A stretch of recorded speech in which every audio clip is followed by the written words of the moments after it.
नमस्ते बच्चों। आज के इस ग्रामर एक्सप्लेनर में हम हिंदी व्याकरण के एक बहुत ही प्यारे और दिलचस्प विषय पर बात करने वाले हैं।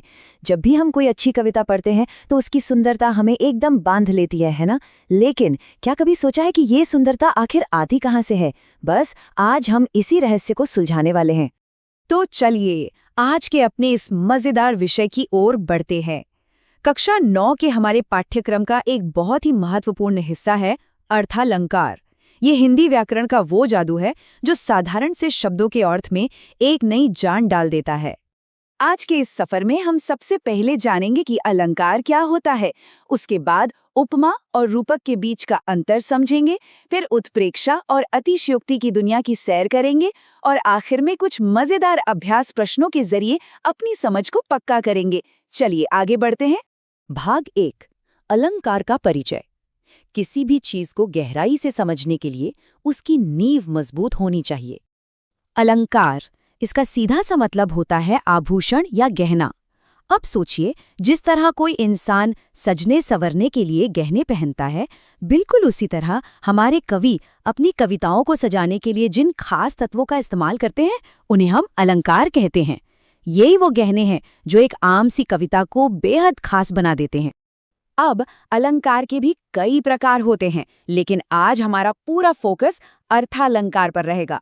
नाम से ही पता चल रहा है ना, अर्थ और अलंकार, यानी जब कविता में असली जादू शब्दों की आवाज से नहीं बल्कि उनके गहरे अर्थ से पैदा हो तो उसे अर्थालंकार कहते हैं। आइए देखते हैं कि इसके अंदर क्या क्या आता है। अर्थालंकार के मुख्य रूप से 4 भेद हैं, जिन्हें आज हम बिल्कुल पक्का कर लेंगे। पहला है उपमा, जहां हम तुलना करते हैं। दूसरा रूपक, जहां दो चीजों को एक मान लिया जाता है। तीसरा उत्प्रेक्षा, जो कल्पनाओं का खेल है। और चौथा अतिशयोक्ति, जहां बातों को बहुत बढ़ा चढ़ा कर बताया जाता है। भाग 2, उपमा और रूपक।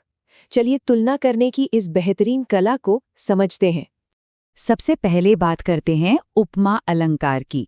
बहुत ही सरल शब्दों में कहें तो जब किसी एक चीज की तुलना किसी दूसरी बहुत ही मशहूर चीज से की जाती है तो वहां उपमा अलंकार होता है। जैसे अगर हम कहें कि किसी का चेहरा चांद के समान सुंदर है, बस यही सीधा सीधा तुलना करना उपमा है। अब इस अलंकार को पहचानने का एक बहुत ही मजेदार तरीका है। ये कुछ जादुई शब्द हैं, सा, सी, से, सम, सरिस। इन्हें हम अपना चीट कोड मान सकते हैं। अगर कविता की किसी पंक्ति में इनमें से कोई भी शब्द दिख जाए तो बिना सोचे समझ जाइए कि वहां उपमा अलंकार है। इस चीट कोड को इस पंक्ति में लगाकर देखते हैं। पीपर पात सरिस मन डोला। यहाँ कहा जा रहा है कि मन पीपल के पत्ते की तरह डोलने लगा। क्या यहाँ हमें अपना कोई चीट कोड दिखा?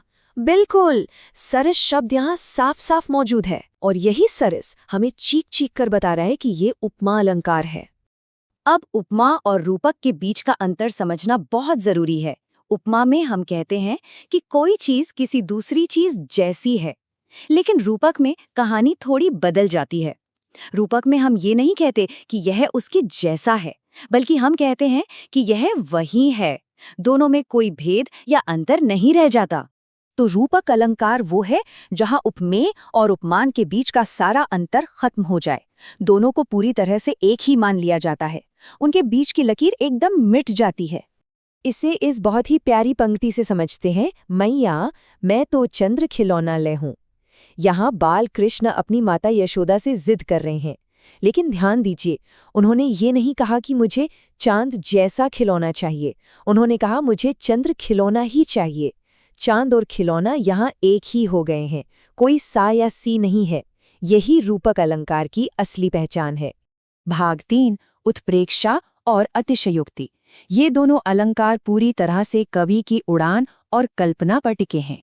तो उत्प्रेक्षा अलंकार क्या है? इसमें उपमेय में उपमान की कल्पना या संभावना की जाती है। आसान भाषा में कहें तो ये मान लेने की कला है। कवि हमसे कहता है कि मान लो ऐसा हो रहा है। ये पूरी तरह से कल्पनाओं से खूबसूरत चित्र बनाने जैसा है। और अच्छी बात यह है कि उत्प्रेक्षा को पहचानने के भी अपने चीट कोड्स हैं। जनु, मनु, जानो, मानो। अगर कविता में ये शब्द आते हैं तो कवि पक्का हमसे कुछ कल्पना करने को कह रहा है, और जहां कल्पना है, मानो जानो है, वहां उत्प्रेक्षा अलंकार है। इस पंक्ति को देखिए, पाहुन ज्यों आए हो गांव में शहर के। यहाँ कवि बादलों के घिर कर आने की कल्पना ऐसे कर रहा है जैसे गांव में शहर से कोई मेहमान सज धज कर आया हो। यहाँ ज्यों या मानो के जरिए एक बहुत ही प्यारा और जीता जागता दृश्य खड़ा कर दिया गया है। अब उस अलंकार की बारी है जो सारी हदें पार कर देता है, अतिशोक्ति अलंकार। अतिशय का मतलब है बहुत ज्यादा। जब किसी बात को इतना ज्यादा बढ़ा चढ़ाकर बताया जाए कि उस पर यकीन करना मुश्किल हो जाए, तो वहां अतिशोक्ति होती है। कविता में थोड़ा ड्रामा और रोमांच लाने के लिए इसका खूब इस्तेमाल होता है। इस ऐतिहासिक कविता को पढ़ते हैं। आगे नदियां पड़ी अपार, घोड़ा कैसे उतरे पार। राणा ने सोचा इस पार, तब तक चेतक था उस पार। यहाँ महाराणा प्रताप के वीर घोड़े चेतक की बात हो रही है।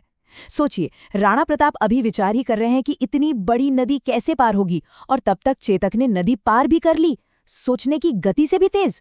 यही जो गजब की अति है, बातों को बढ़ाना है, यही अतिशोक्ति अलंकार का सबसे बेहतरीन उदाहरण है। भाग 4 अभ्यास प्रश्न। चलिए, अब तक हमने जो भी जादुई शब्द और नियम सीखे हैं, उनका एक छोटा सा टेस्ट लेते हैं। तो अपना पूरा ध्यान स्क्रीन पर लाइए, एक लंबी सांस लीजिए और उन सभी चीट कोड्स को अपने दिमाग में ले आइए जिन पर हमने अभी बात की है। देखते हैं कि हम इन्हें कितनी जल्दी पहचान पाते हैं। ये रही पहली पंक्ति, मखमल के झूल पड़े हाथी सा टीला। इसे ध्यान से देखिए, क्या इसमें कोई अलंकार छिपकर बैठा है? अगर आपकी नजर उस सा शब्द पर गई है तो बहुत बढ़िया। हाथी सा टीला में तुलना की गई है और ये सा साफ बता रहा है कि ये हमारा उपमा अलंकार है। अब हमारी दूसरी पंक्ति, मैया मैं तो चंद्र खिलौना ले हूं। इसे तो हमने थोड़ी देर पहले ही समझा था। जरा सोचिए, बिल्कुल सही। यहाँ चांद और खिलौने को एकदम एक कर दिया गया है, कोई जैसा शब्द नहीं है। तो ये रूपक अलंकार हुआ। बहुत अच्छे। और इसी के साथ हमारा आज का ये एक्सप्लेनर यहीं पूरा होता है। जरा सोच कर देखिए, जब हम कविता के इन छिपे हुए गहनों को पहचानना सीख जाते हैं, तो हमारी हिंदी भाषा कितनी और जादुई लगने लगती है। अगली बार जब भी कोई कविता पढ़ें, तो उसमें छिपे अलंकार को जरूर ढूंढिएगा। इससे कविता पढ़ने का मजा दोगुना हो जाएगा। इस सत्र में साथ जुड़ने के लिए बहुत बहुत धन्यवाद।